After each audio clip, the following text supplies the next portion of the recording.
Hello, everyone, and welcome to another edition of Coach's Corner. I'm here with head women's soccer coach Nick Hoover. Now, Coach, last year your girls had a bit of a rough opening, starting 1-5-1. This year, after 7 games, you're 3-2-2. What's been the biggest difference this year, going from last year to this year? A huge change. Definitely a commitment to hard work defensively. We've really taken a pride to high pressuring the opponent, making them uncomfortable.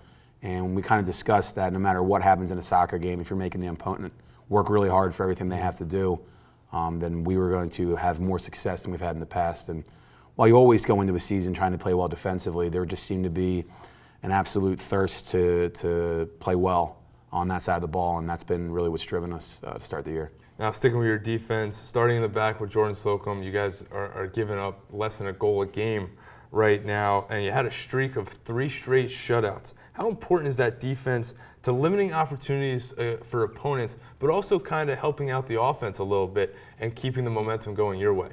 We actually discussed that at the beginning of the year, how our defense is going to kind of be the catalyst for our attack offensively. We do feel we have good players up front to score some goals, but it really does start all the way in the back with Jordan. She's played the best soccer in her career at that goalkeeper position, which is such a crucial position in our sport. And she's been terrific with not only her ability to keep the ball at the back of the net, but her leadership out of the back, playing with the ball at her feet, which is a very underrated quality amongst goalkeepers. I mean, she could probably play on the field for us. She's that good with her feet. And just our back four is a year older, everyone. You know, it's a returning starting 4 from last year, and that's always key. Okay. They've started to understand each other's tendencies and their weaknesses, their strengths, and the communication's a little bit better back there. You know, and that really does drive us going forward. Because when we are keeping teams off the board and they start getting frustrated, that's really when we can turn them over and start the attack going the other way. Now, going to your offense, Emily Sullivan, who you said is a freshman, has been leading the offense with goals with 4 in their first 7 games.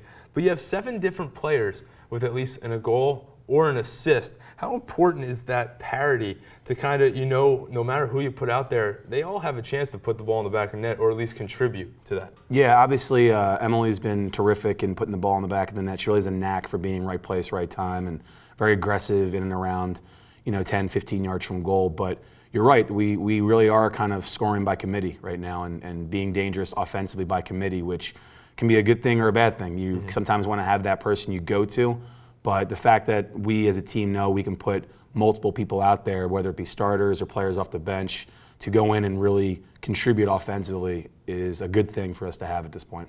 Now, you're going into landmark conference play. You open up with a tough one at Scranton. How important have these early games been, especially how successful you've been, to kind of getting into a rhythm a little bit going into those tough conference games that mean a whole lot? Well, we talked as a team about it preseason, looking at our schedule, saying, we have opponents who are going to be like our conference opponents, and that was important. Starting off the year at Lycoming, for example. Now, Scranton's a higher quality opponent than Lycoming, but Lycoming plays in a very small, kind of older turf field, very similar to what Scranton has.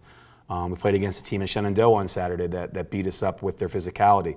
That's exactly how Scranton plays. We played against a team in Misericordia who's incredibly good job at possessing the ball and keeping it and moving it around. That's how Catholic, who won our conference last year, played. Okay. So we've put ourselves in a position to play against opponents who are like our conference opponents, which obviously you want to beat all of them, but just the fact that you're playing them and getting used to that sort of intense level of play against different kinds of opponents hopefully puts you in a great position for, like you said, going on a tough road trip this weekend against a very good team in Scranton.